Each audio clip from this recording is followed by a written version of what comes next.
안녕하십니까. 신의균의 군사TV 디펜스 브리핑입니다. 자, 오늘도 아주 중요한 이 군사 무기 관련 소식 전해드리겠습니다. 자, 우크라이나 특수부대의 공작이 갈수록 대담해지고 있습니다.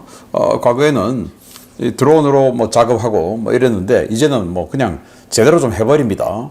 이번에는 이 트럭으로 러시아의 유류 휘발유 수송 열차를 공격해버렸습니다. 완전히 박살이 나버렸는데 어떤 상황인지 보도록 하겠고, 또 안타까운 소식을 전해드리게 되었습니다. 우리 한국인인데 우크라이나 전장에서 우크라이나 국제군단 소속으로 3년여 정도, 그러니까 전쟁 초기부터죠, 전투에 투입되었었던 우리 한국인이 전사했습니다. 근데 우리 언론에 지금 전혀 다루고 있지 않죠. 그래서 어떤 상황인지 같이 보도록 하겠습니다. 네, 5가지 단신 먼저 보겠습니다. 우크라이나 국제군단에 참전했던 한국인이 전사했습니다. 첫 공식 발표였는데 여기서부터 중국은 PL-15 장거리 공대공 미사일이죠. 이거 8발을 외부 장착한 제-20 전투기를 공개했다라는 소식까지 보겠습니다. 첫 번째입니다.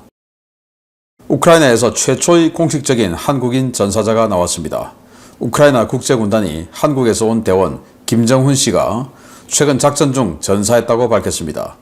우크라이나에서 이 같은 사실을 공식 확인했지만 우리 외교부에서는 아직 사실관계 확인조차 되지 않고 있습니다. 우크라이나가 5개의 대전차 지뢰를 설치할 수 있는 로봇 차량 그놈을 생산을 시작했다고 밝혔습니다. 우크라이나 현지 기업 테메를란드가 제작하는 그놈은 TM-62 대전차 지뢰 5개를 싣고 목표 좌표에 정확하게 지뢰를 설치할 수 있는데요.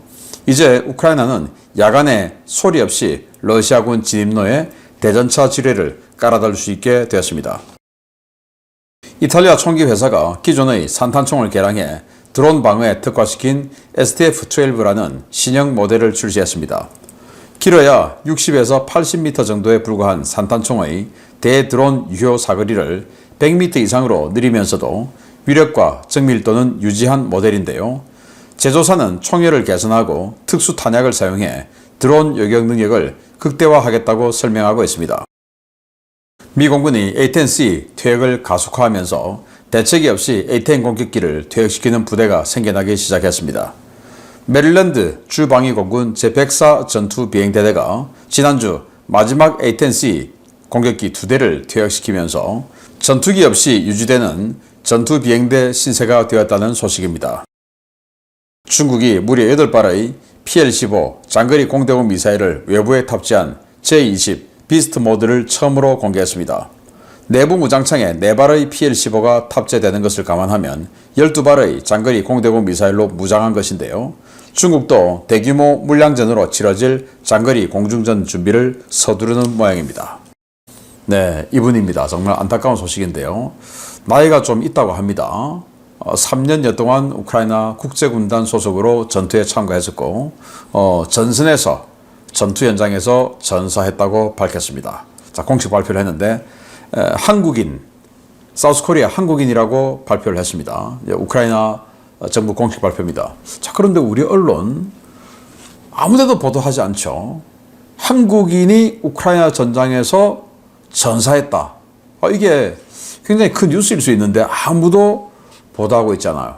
이게 우리 대한민국 정부가 친중, 친러라는 것은 온 세상이 다 알고 있는 사실 아니겠습니까? 그래서 이 현 정부가 우리 한국인이 러시아에 맞서 싸우다가 싸웠다라는 것이 공식적인 사실이 되는 것을 바라지 않는 것은 아닌가.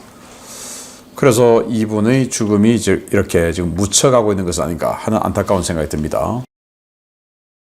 자, 요거 정말 좀 대단히 잘 만든 것 같아요. 원래 이게 리투아니아에서 만든 건데 이걸 우크라이나 좀 더 개량해서 자, 이렇게 지금 위에 3개, 아래에 2개 해서 5개의 대전차 지뢰가 들어갑니다. 자, 그렇게 해서 이제 차곡차곡 이게 또 배터리로 움직이기 때문에 당연히 조용하겠죠, 움직이는데. 자, 동영상 보시면요.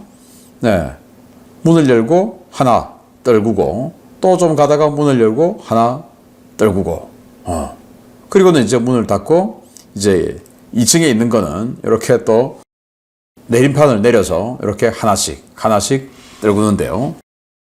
이제 우크라이나 라스푸티차 해서 이게 또 뭐 땅속에 잠기고 안 보이고 할 수 있죠. 자, 그래서 아주 조용하게 싹 와가지고 못하니까 러시아군의 기계화 부대 기동로에다가 요거를 탁탁 지그재그로 깔아놓으면 뭐 5개 중에 하나는 밟히겠죠. 자, 이런 식으로 지금 이제 공격하는데 이제는 바다에서 기뢰도 퀵 스트라이크, 그냥 이제 무인으로 해버리고, 그리고 기뢰 제거도 무인으로 해버리고, 이렇게 지뢰 매설도 무인으로 하고 사격도 무인으로 하고 이제 완전히 무인 전투 시대가 되었는데 우리 군이 얼마나 여기에 적극적으로 지금 준비해 나가고 있는지 좀 걱정됩니다. 자, 그 무인 드론 정말 무섭죠. 그 드론을 격추하는 분대급 화기로 저는 봅니다. 산탄총입니다. 산탄총인데 기존의 산탄총이 한 60에서 80m 정도의 유효 사거리였는데 드론에 대해서 요거는 총열 그리고 탄약을 좀 더 개선해서 100m 이상까지 유효 사거리가 간다라는 건데요. 자, 지금 이제 동영상 보시면 이거 러시아군이 우크라이나 드론 쫓아오는 것을 차량 뒤를 보고 지금 팡팡팡 사격해가지고 한 발 명중시켜서 격추시키는 건데 아주 근거리에서 했죠. 근거리에 만약에 드론 쫓아오면 자꾸 쏘는데 안 맞으면 얼마나 겁나겠습니까? 그런데 이거는 이제 100m 이상에서 유효 사거리다라고 하니까 꽤 효과 있을 것 같고, 뭐 이거는 이제 구역 방공은 안 됩니다. 분대 방공, 드론에 대한 분대 방공 화기가 아닌가라고 생각되는데 우리 한국군도 이거 있어야 됩니다. 이제 드론 시대가 됐으니까. 자, A-10 공격기 정말 시대를 풍미했던 공격기인데 요거 미 의회에서는 퇴역하지 마라 그렇게 요구를 하는데 미 공군은 퇴역을 하고 있습니다. 그래서 메릴랜드주에 있는 미 본토죠. 주방위 공군 104 전투 비행대가 마지막 남은 2대를 이제 퇴역을 시켰어요. 그럼 이제 비행기가 없어요. 전투 비행대인데. 그런데 그럼 공군 입장에서는 이 부대를 없애야 되지 않습니까? 비행기가 없으니까. 그런데 그 미 의회에서 안 돼, 없애지 마 해가지고 이 비행기도 없이 조종사, 정비사 등등은 그대로 있는 거예요. 왜냐? 이제 해당 지역구 의원들이 봤을 때 이 사람들이 그대로 있어야 지역 경제가 돌아가겠죠. 고소득 월급 받는 사람들이니까. 그래서 참 그런 황당한 상황이 지금 전개되고 있고, 또 그러면 후속 기체가 빨리 지정돼야 되는데 그것도 없이 지금 그냥 일하지 않고 아무 할 일 없이 부대만 유지되고 있는 이런 상황이라고 합니다. 자, J-20 전투기 외부에 이렇게 4발씩에서 8발을 달고 있죠. 꽤 큰 미사일이죠. PL-15. 중국은 300km 정도 날아간다라고 주장하고 있는 PL-15 장거리 공대공 미사일입니다. 요거 내부 무장창이 4발, 그리고 밖에다가 이렇게 비스트 모드로 8발 해서 최대 12발을 장거리 공대공 미사일을 장착하니까 이제 중국도 물량전 준비하는 모양을 보여주고 있는 겁니다. 자, 주요 소식 보겠습니다. 러시아의 주요 정유소들을 노린 우크라이나의 장거리 자폭 드론 공격이 격화되면서 러시아의 연료 생산량이 급감하고 이로 인해 러시아 내 유가가 가파르게 상승하고 있다는 소식 여러 매체 보도를 통해 접하셨을 겁니다. 다급해진 러시아가 벨라루스의 지원을 요청해 기름을 받아오고 있는데 우크라이나군 특수부대가 이 공급망까지 박살내고 있다는 소식입니다.